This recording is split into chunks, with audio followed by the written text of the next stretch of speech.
এই ঠাডাপুরা গরমে অল্প সময়ে অল্প খরচে বানিয়ে নিলাম হুবহু হোটেল কিংবা রেস্টুরেন্টের মতো করে জুস গো। স্বাদে কিন্তু কোনো অংশেই কম ছিল না, জানো তো, নামি দামি হোটেলের মতো করে।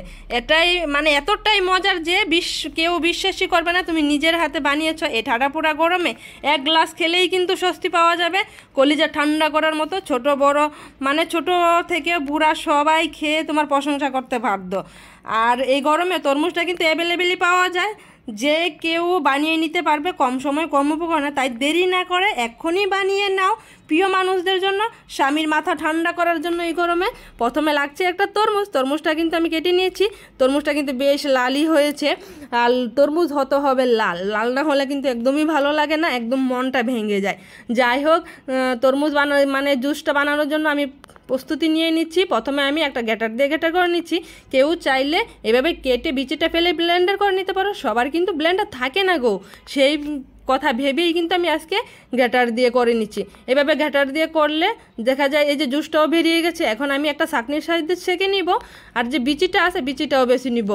আর দেখা যায় এই ছোট তরমুজে খুব কমই বিচিটা থাকে, আর বিচিটা একটু ধৈর্য সহকারে একটু বেছে নিতে হবে আর কি। বিচিটা আবার দাঁতের কামড়ে পড়লে বা মুখে পড়লে কিন্তু একদমই ভালো লাগবে না, বিরক্তকর লাগবে। এর মধ্যে বিচিটা বেছে নিয়েছি, আর যে খাদটা ছিল সেটা কিন্তু আমি মিশিয়ে নিয়েছি। তার মধ্যে আমি এখন দিয়ে দিব একটু লেবু। লেবুটা আমি গন্ধরাজ লেবু নিয়েছি।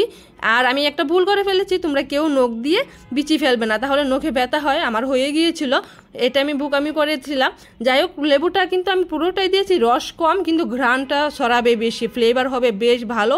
এর মধ্যে লাগবে একটু চিনি। চিনিটা কিন্তু এইভাবে সরাসরি দিবে না, যদি একটু পাউডার করে নাও। আমি কিন্তু বাটাবাটি করে নিচ্ছি। আর এইভাবে পাউডার করে নিলে দেখা যায় মিশেও যায়, খেতেও ভালো লাগে, আর গলেও যায় খুব তাড়াতাড়ি। আর দেখা যায় আস্তভাবে দিলে গলেও না, সময়ও লাগে। চটজলদি বানানোর জন্য একটু পাউডার করে রাখবে আর কি সবাই। আমি যেটা সাজেস্ট করব, সুগার এই পাউডারটা দিলেই কিন্তু খেতে ভালো লাগে। এর মধ্যে কিন্তু আমি বিট লবণ দিয়ে দিলাম, লেবুটা তুলে নিলাম, ফ্রিজ থেকে জল দিয়ে দিলাম কয়েক টুকরো বরফ। আহা, আমার তো এখনই খেতে ইচ্ছে করছে গো, মানে বানানোর আগেই যেন আমি খেয়ে ফেলি সবার আগে, এরকমটা একটা মনে হচ্ছিল। যাই হোক, আমি কিন্তু ভালো করে একদম মিশিয়ে নিয়েছি। এখন সুন্দর করে, বললাম না, রেস্টুরেন্ট কিংবা হোটেলের মতো করে বাসায় নিজেই বানিয়ে নিতে পারবে। একটু ডেকোরেট করলেই কিন্তু হয়ে যায়। আমি সেইভাবেই ডেকোরেটটা করে নিচ্ছি। উপর থেকে একটু লেবুর স্লাইস দিয়ে দিলাম।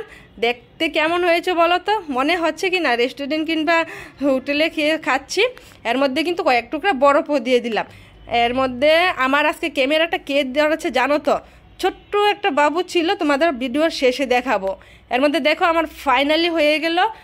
কম সময়ে অল্প উপকরণে তোমরাও বাসায় বানিয়ে নিতে পারো এক্ষুনি।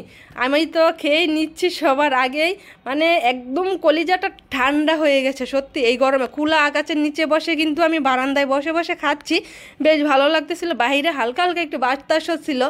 এর মধ্যে মানে এক টানেই কিন্তু আমি খেয়ে নিব এক্ষুনি, দেখবে এতটাই মজার হয়েছিল, এতটাই ভালো লেগেছে। বিশেষ করে ঠান্ডা ঠান্ডা চিনিটা দিয়েছি, তোমরা না চাইলে চিনি দিতে নাও পারো। তরমুজটা কিন্তু এমনিতেই মিষ্টি। আর এই দেখো, আমার ক্যামেরার পিছনে আজকে ফটো তুলে দিয়েছে এই ইভান খেয়ে একবার কি বলে জানো তো? শুধু তোমরা কথাটা শুনো। কেমন কেমন ভালো হয়েছে?